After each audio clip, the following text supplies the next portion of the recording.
Una po sa lahat, magandang hapon po sa inyo sa mga nakikinig ngayon. Tawagin niyo na lang po ako sa pangalang Heidi. Pero malayong malayo po sa totoo kong pangalan. Nakatira po ako ngayon sa Sarangani. Chin, masalimuot ang aking buhay pag-ibig. Ganito po kasi ang nangyari. May naging textmate po ako na tawagin na lang natin sa MRT. Binigay po yan ng best friend ko at naging close po kami. Pero hanggang mag-textmates lang naman kami. Isa pa nito'y naging textmate ko rin po yung girlfriend niya. Girlfriend ni MRT. Kasalukuyang GF. Pero hanggang tuluyang nagkahiwalay sila. Pero patuloy pa rin ang pagiging textmates namin ng ex ni MRT. Or tawagin na lang natin sa pangalang Ness. Lumipas ang 9 na buwan, niligawan ako ni MRT. Pero ang sagot ko ay ayoko pang magka-boyfriend dahil nag-aaral pa ako. Tanong niya sa akin kung nagka-boyfriend na ba daw ako. Ang sagot ko, no boyfriend since birth. Napangiti siya, Chin. Sabi niya pa sa akin, baka ayaw mo lang na magka-boyfriend dahil ayaw mong masaktan. O kaya ayaw mo pang magka-boyfriend dahil hindi mo pa natatagpuan ang true love mo. Ang sabi ko naman, hindi naman sa ganun. Ayaw ko palang pumasok sa isang relasyon kung hindi pa ako handa. Marami pang mangyayari. At ayoko ring masaktan si Ness dahil naging magkaibigan din kami at naging dati niyang girlfriend.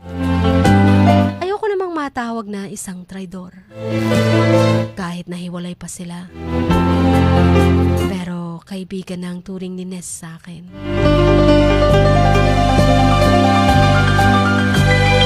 Pero siguro kahit pa hindi kami naging mag-textmates ni Ness at naging magkaibigan, siguro nga hindi ko pa rin sasagutin si MRT. Yun ang naisip ko nun. Hanggang tumigil na rin naman po siya sa panliligaw sa akin. Mga ilang buwan ay bumalik po yung isang kaibigan ko. At dito na rin siya tumira sa amin. Tawagin na lang natin siyang Capital J. At yung boyfriend niya, tawagin na lang natin sa capital na C. Nagtagal po ang relasyon nila. Happy po ako kasi mukhang seryoso naman talaga si C kay J. Pero umalis na naman si J. Kaya naging mag-close na naman kami ni C. Hanggang isang araw ay nalaman kong may gusto po sa akin si C sa akin. Kaya umiiwas ako sa kanya bigla. Baka kasi malaman ito ni J at baka magagalit siya sa akin. Kahit pa sabihing ayaw ni C sa kanya. Kaya naman nagtataka po ako.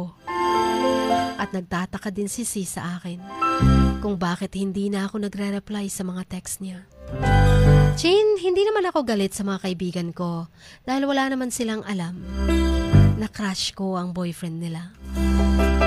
Pero galit ako sa sarili ko dahil parang mahal ko na siya. Pero mas mahalaga pa sa akin ang pagkakaibigan namin kesa sa mahal ko. Ayoko masira yung friendship namin ng dahil lang sa isang lalaki. Chin, tanong ko lang, tama ba yung desisyon kong hindi na lang sasabihin sa mga kaibigan ko kung sino ang crush ko? O sabihin na lang nating sino ang mahal ko. Ano nga po ba ang feeling ng isang talagang in love? Dahil since birth, no boyfriend ako, gusto ko nang maramdaman yung love na yun. Kung sasabihin ko po ba ang totoo kay Miss J, na mahal ko pa yung crush niya or yung ng ex niya, masisira ba yung friendship namin? Hanggang dito na lamang po. At maraming salamat sa pagbabasa.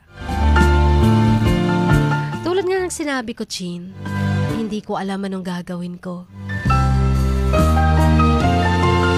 Dahil ex siya ng kaibigan ko. At kaibigan ko na rin naman siya. Pero mahal ko siya.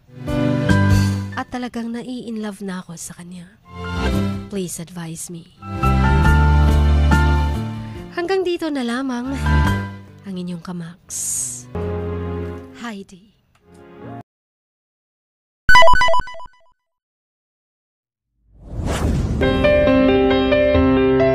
Sing like no one is listening. Love like you've never been hurt. Dance like nobody is watching. And live like it is heaven on earth. Dear Max FM. Dear Max FM with DJ Chini. Samahan si DJ Chini tuwing 1:00 hanggang 3:00 ng hapon, Lunes hanggang Biyernes sa Dear Max FM. Dear Max FM with DJ Chini. Ipadala na ang sarili niyong kwento, matuto ng leksyon at gawin itong inspirasyon. Dear Max FM with DJ Chini.